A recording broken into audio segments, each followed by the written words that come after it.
A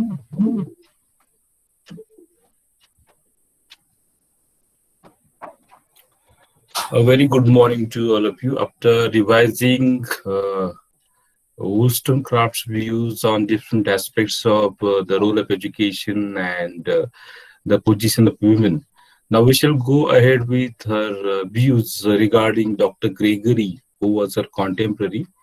Dr. Gregory's views. So, in these parts, he critiques the work of a person named Dr. Gregory, who has written a book on how he chooses to raise his daughters. Means he has written that book in which he talks about the ways to raise his daughters.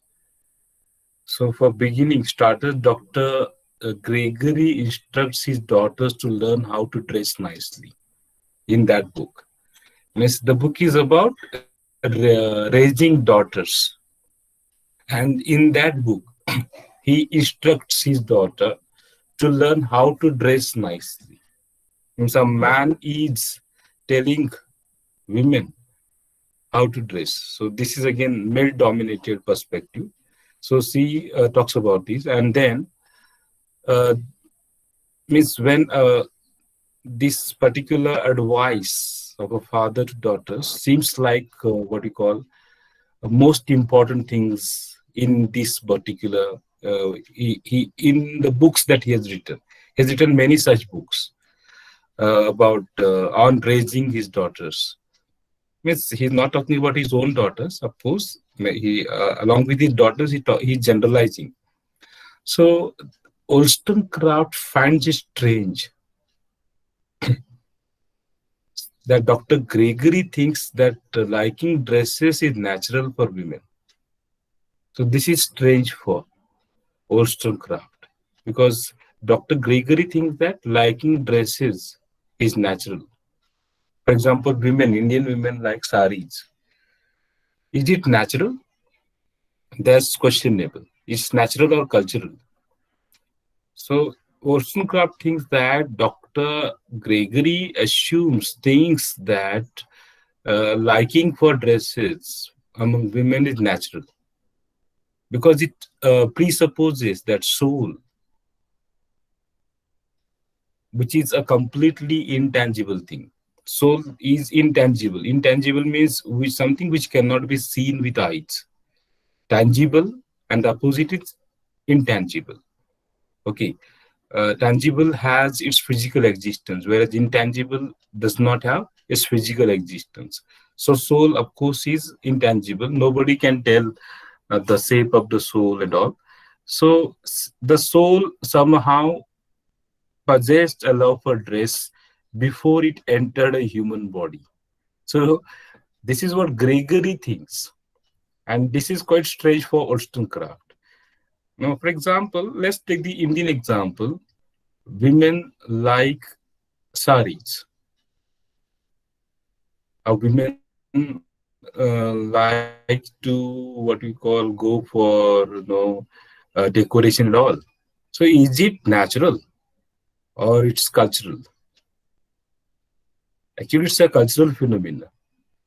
Means if a girl child grows up in a forest without any cultural training, without being exposed to culture, I don't think that a girl will ask for saris and all.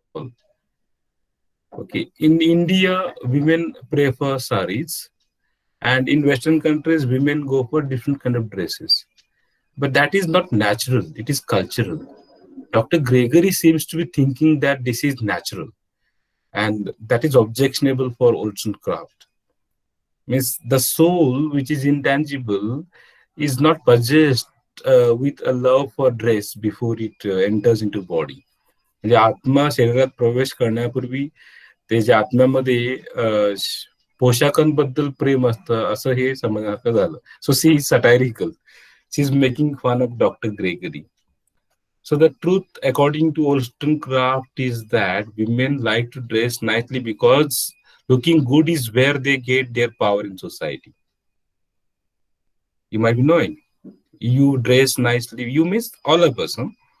Women especially dress nicely on the occasion of wedding and all, because that society, makes it a kind of center of attraction. Okay, and that gives you power. If you dress nicely, you get some position in society. So because of that, we tend to dress nicely. Looking good is something which is expected from the society. So it is social, it is cultural, not natural. A liking for dress is not natural thing. It is a social phenomena, a cultural phenomena. That's what she says. But Dr. Gregory seems to be assuming that it is natural. Further, first is regarding dressing. The second piece of advice Dr. Gregory gives to his daughters is that for them to hide their true emotions whenever they can. This is the second advice given by Dr. Gregory. Means they should hide their true emotions whenever they can. Means don't reveal your true emotions. Hide them. If you show true emotions, the world will not give you importance. And it's a woman's duty not to let her frustration show. Dr. Gregory tells his daughters that it is a woman's duty to not to show frustration. But Wollstonecraft thinks that this is false because, in our view, the truest bond between men and women is not love, it is friendship. Love is something Wollstonecraft connects to sex and romance. The truest bond should be friendship. Love is sexual. Love is related to romance. It is attraction for body. But friendship is a bond between two people who respect one another's intellects. So this is what she thinks. Means emotion of love should not be shown. Emotion of friendship should not be shown. And love is, in her view, a kind of sex related to sex and romance. But friendship is a bond between two people who respects one another intellects. So the shine wears off on love fairly quickly, but friendship lasts lifetime. That's what she thinks. Okay, friendship is long lasting, whereas love is fickle. Love changes with time. William Shakespeare, of course, defines true love. You must have read a sonnet by William Shakespeare in which he thinks that true love never ends. It remains just like a pole star. Of course, that is again a poem on friendship itself. William Shakespeare has written a poem on friendship, and he talks about that.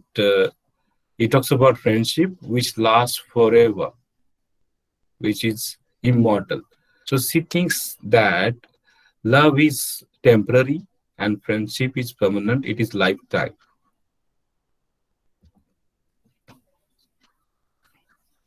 And excuse me. She further says that if we went nowhere after we died, then Wollstonecraft would agree that the only point of life is to pursue pleasure.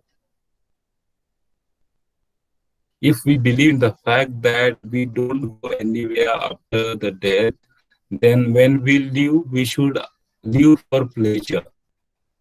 We should try to get pleasure in life, happiness in life. So that should be our sole aim. But she believes in an afterlife as well. And she thinks that if we don't go anywhere after death, then pleasure should be our aim in life. But she believes in an afterlife, means after death as well, there is a life. And therefore, she thinks that we have to spend our time on earth doing the right thing. Of course, sometimes what happens, a man may die but his deeds, his actions, his work remains on this earth forever. We take the names of great personalities because of their work, because of their contribution to society, because of their contribution to different domains of knowledge. Okay, so if you want to live after your life as well, then time you should think of doing something right. You should do right things. You should believe in doing right things. And Dr. Gregory's advice is right. If Dr. Gregory's advice is right, then a woman's purpose in life ends the moment she gets married and has children. Okay, so Dr. Gregory's advice is again criticized. See, he has given two advices, and according to this advice, these advices, I can say, women's life is just to get married. The aim of women's life should be getting married and having children, as if that is the only accomplishment. There is nothing else to achieve, to accomplish. To accomplish means to get in life. So you can think if that is the only aim of woman's life, to get married and have children. What else is there beyond that? That was Gregory's thinking. Okay, so do you believe in that? Do you agree with Dr. Gregory?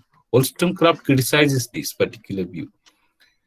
She thinks that there is something beyond that as well. There is something beyond getting married and having children. Okay, so the truth is that we will not really know what women are capable of until we offer them all of the same social respect and education that we offer to men. Nowadays, women are also showing their capabilities, you might be knowing, because of the equal opportunities. They will also get the same social respect and what you call education. And when they get such kind of social respect and education, they they will be able to show their abilities. They will be able to show what they are capable of. Means they are not lesser beings than men. So they should be treated equally. And you know that during her time, during the 18th century, the society was still a long way from achieving this goal. Means there was no equality, gender equality, and there were no promoters of gender equality.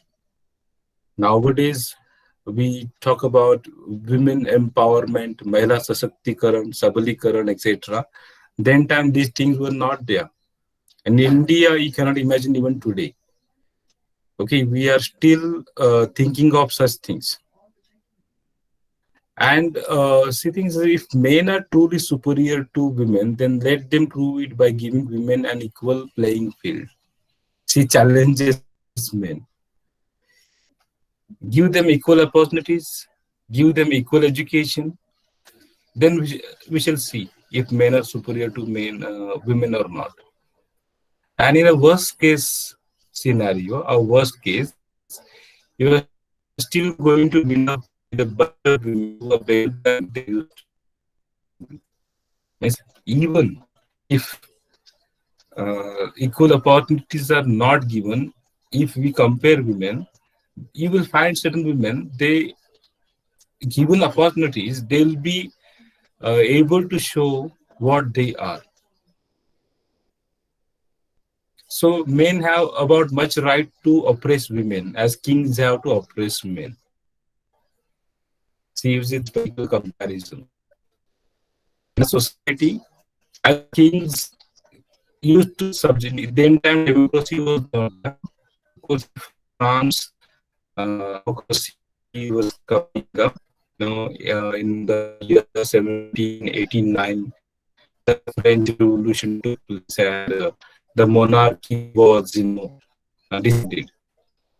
In Britain, there was a king who ruled. Earlier as well, the king used to suppress his speech.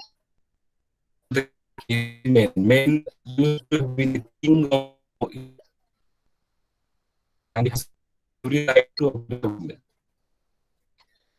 Well, that is the book. This text. Men were definitely turning against the idea of political operation, against women operation, but they were fighting. I told you just now, the French rulers. They were against operation. So he is trying to fertilize the democracy. And she thinks that same is applicable to women's rights as well. If all men are equal, then how can women be how can women be included in this particular movement? Then women to have their own rights. Women to have should get their own democratic rights. That's what she thought. Okay, so men have about as much right to oppress women as kings have. I told you just now. This is the